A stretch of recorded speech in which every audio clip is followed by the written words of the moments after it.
1. Okay, so this happened earlier tonight, and I know it's not very extreme, but I'm quite freaked out, and I really just want to get this out of my system, so here we go. So I'm a fairly small human with a very large dog. I'm about 5'1", female and pretty skinny. My dog is an Akita, around 100 pounds, and probably stronger than me if she ever really tried. We go for walks twice a day every day for about 3 miles each, and one of these is at night. We live in the middle of a metropolitan area, so there's lots of hotels, stores, and restaurants all over the place, and there is always people out and about. I've never felt unsafe walking around our area with my large dog, especially since with all these businesses comes regularly patrolling police cars, and several private security agencies all around. We've lived here for nearly 3 years, walking every day and night without a single problem. On to tonight. We left for our normal walk, and while the streets are far less crowded, there are still some people out.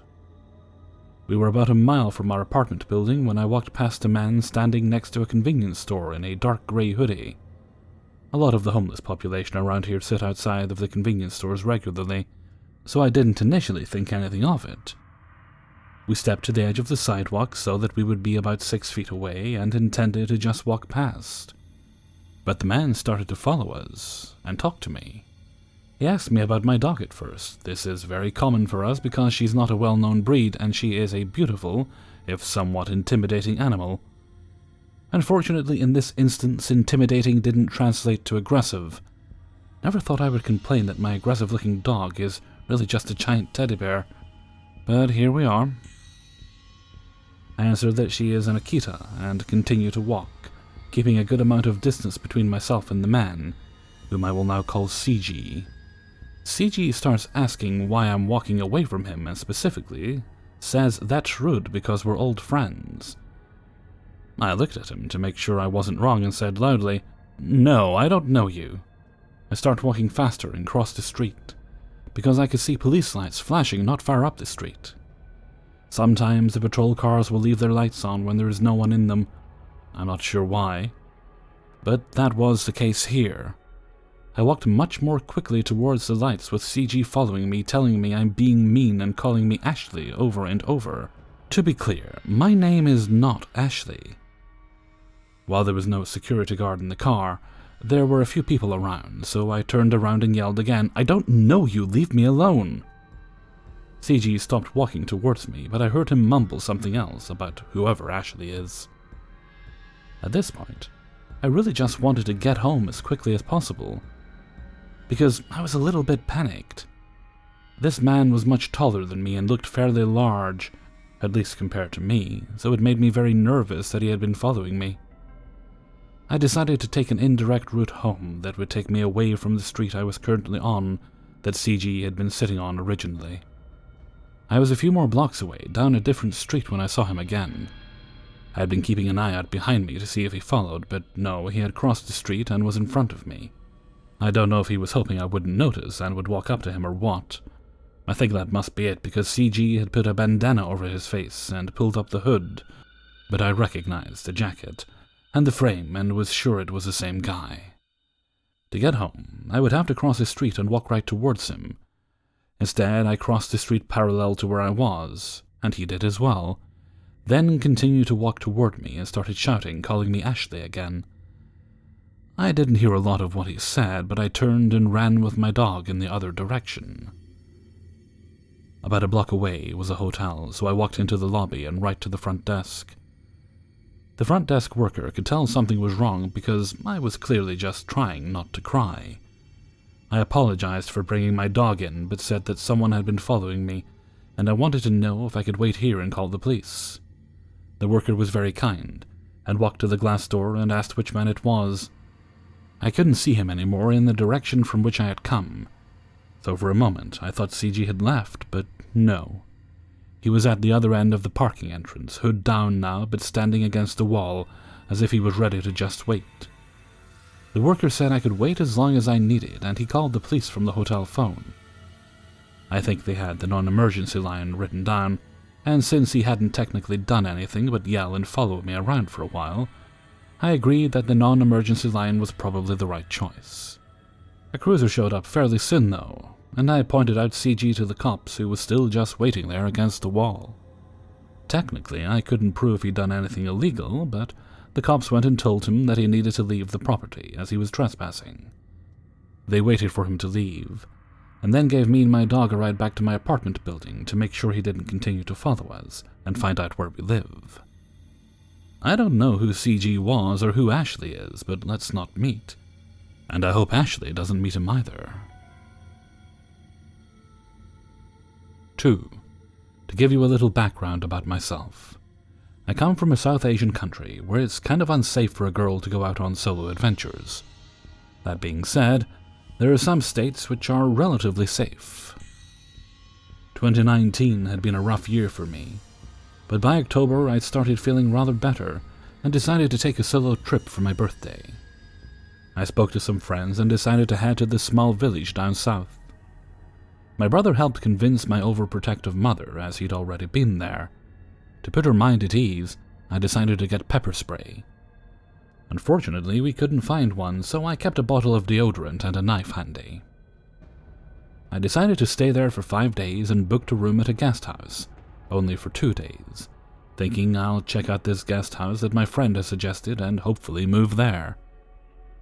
To tell you a little more about this village, it's a hippie's paradise, if you know what I mean. Everyone is extremely friendly and warm, and they have tourists coming from all over the globe. Once I got to the room, I was a little paranoid because it seemed a bit dingy.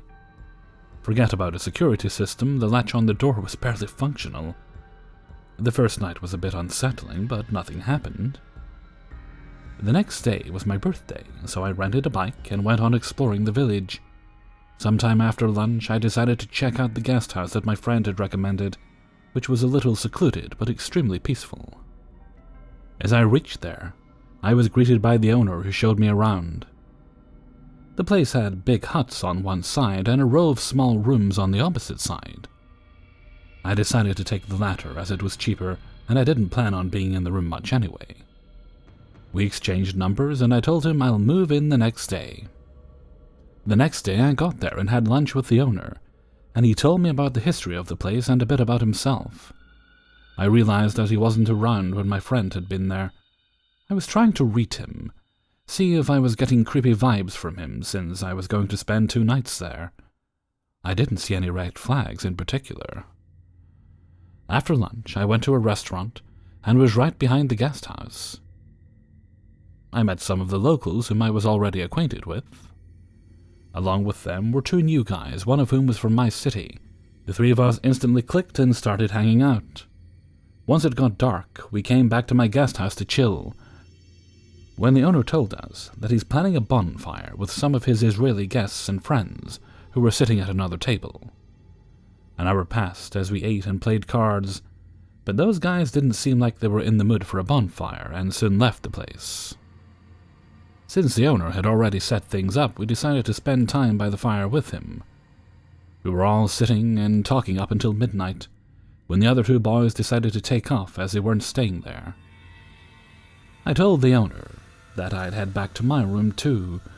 He tried to convince me to stay a bit longer, but I didn't want to be alone with him.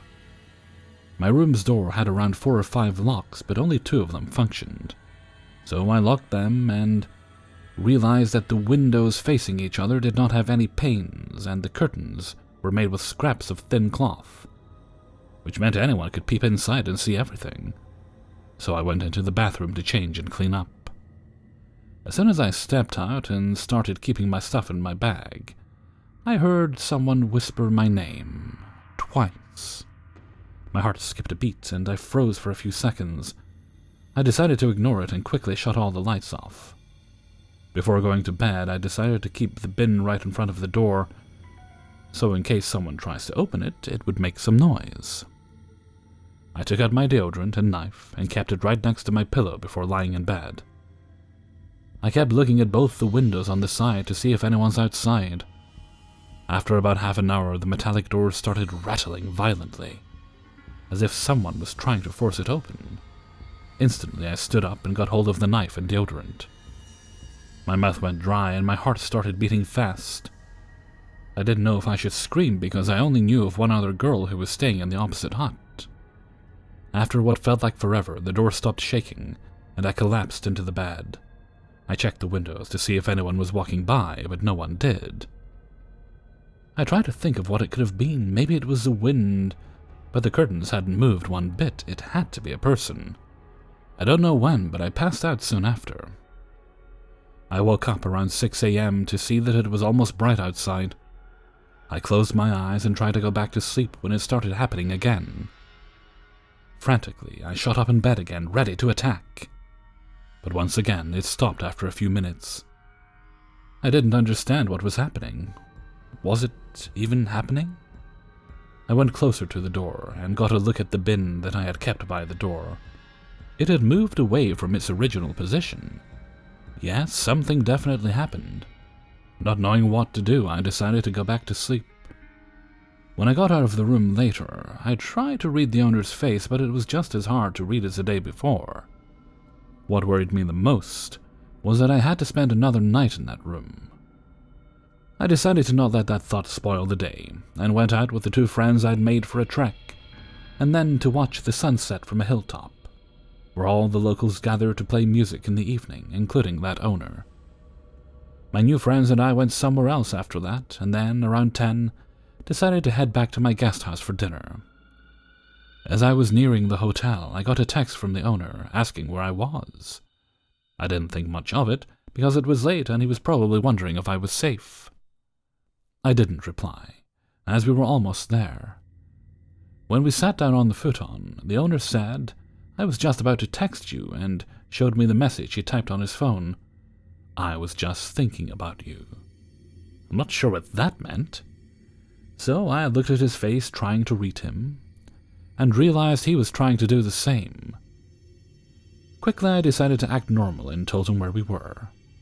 We all sat, met a couple of more people, ate, smoked, and around 11, the guys decided to head to their guest houses. At that point I got up and told him I'll head to my room too. He looked at the time and asked me why I was ending the night so early. I told him that I was really tired from all the walking and that I wanted to be up early. He didn't push any further, as there were other people around. I went back to the room filled with anticipation and dread, but thankfully, nothing happened that night. The next day I checked out, but my bus wasn't until 5 p.m. I didn't want to be left alone with the owner, so I met up with the guys, leaving my luggage at the reception, which was also the eating area. When I came back, I picked up my bag, thanked him, and left hurriedly. I still have no idea if it was the owner, or the only helper that I'd seen around. Whoever it was trying to forcefully get through my door, let's not meet. 3. This happened to me years ago in college, but I still think about it on a fairly regular basis and shudder. I was about 19 and had transferred to a college very, very far from home. My parents had raised me pretty independent, so it didn't upset me. I saw it as a fun challenge. One of the biggest changes to get used to was not having a car. I could have gotten one, I guess, but it would have been a hassle to find places to keep it when I wasn't at school, etc. So I opted for the bus instead.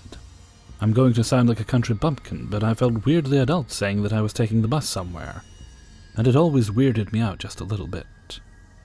I'm not a big fan of person-to-person interactions, so I always made sure to sit up front, hopefully by myself, with my bag in the other seat if it wasn't busy. I'm anxious, not rude. And not only headphones in, but a book open as well. All friendly signals to please go away. The thing is, I'm not that great at actually telling people to go away. I had gotten on this bus to head to the mall for a bit, and I realized someone was talking to me. I paused my music and looked up. A homeless man was asking if the seat was taken. There weren't really a lot of people on the bus, but I felt awkward and very rude saying no, like I was judging him. Honestly, a celebrity could have asked if they could sit next to me, and they'd get the same horrified reaction. Maybe even more so. But still, I didn't want to appear unkind. So I moved my bag and then made a big show of putting my music back on and raising my book up to read. I had to keep pausing my music because the man kept talking to me. I kept trying to downplay to myself that this was just his idea of small talk, even though the questions pointedly fixated on details about me, my age, how pretty I was. If I had a boyfriend, I lied and said yes, of course. And that didn't dissuade interest at all. Of course. And so on. It was a very, very long 20 minutes. He kept getting closer, too, never overtly touching or filling in the space in a way I could complain about. But by the time we arrived, he was practically faced completely towards me, and was definitely blocking me from moving to another seat. Finally, my stop came, and I jumped up. He was perfectly nice about moving so that I could get by, or so I thought. Turns out he was actually just getting up himself to get out at the same stop, not pausing for a moment and talking to me. Great. It was the middle of the day in a crowded street, so I didn't feel like I was in imminent danger, and therefore felt like anything other than open welcoming would be the height of rudeness from me. I realize these sort of paranoias are something my anxiety ramps up, and isn't necessarily all due to social training, but the seeds are there all the same.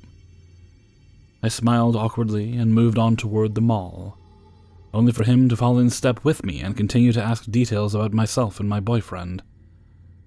Being naive, I tried to cut him off with, "Oh, I'm headed to the mall," but of course that only gave him a chance to say, "Me too." And, well, we were headed together. He started talking to me about how good friends we were and how close he felt to me and so on. Honestly, I checked out a good while ago and was just trying to find a way to ditch this guy. I ducked into the first store I saw when I got to the mall, and he followed me in. I was at this point not even making full sentences, just mumbling things about, "Oh, sorry, I need to." And then I tried to loose him down another aisle. It didn't work. I finally made a turn he couldn't follow quick enough, and literally hid behind some shelves waiting for him to go by.